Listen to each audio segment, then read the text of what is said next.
head rocking or frog rocking is a very gentle, easy approach to opening up the hips, starting to ground down, creating some ground force reaction up the chain, and start to stimulate the brain so that it can map its environment a little bit better.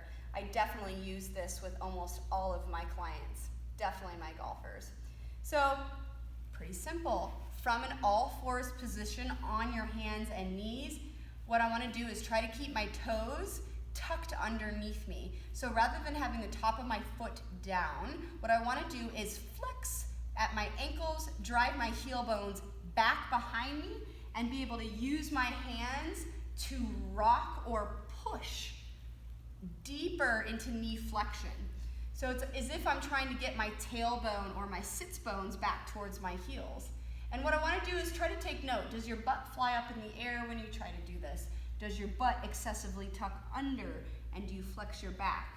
These are all just things to take note of. Ideally, we're going to keep a neutralized spine, a long spine. So if I put this to the back, chin tuck, neck long, and I want to keep my spine neutral as I rock forward and back. Sorry, the club fell off.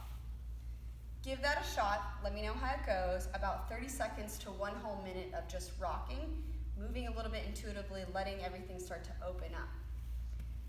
The second variation of this is also going to be the frog rock.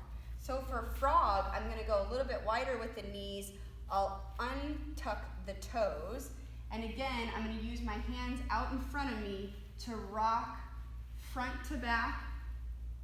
What I want to do is push down through the floor, drive some tension through the forearms, so through the hands, corkscrewing the hands in, pushing back, driving my hip bones forward, squeezing my glutes in an effort to pump the brakes as I drive into hip extension. Give both of those rocking techniques a try, 30 seconds to a minute, and let me know how it goes.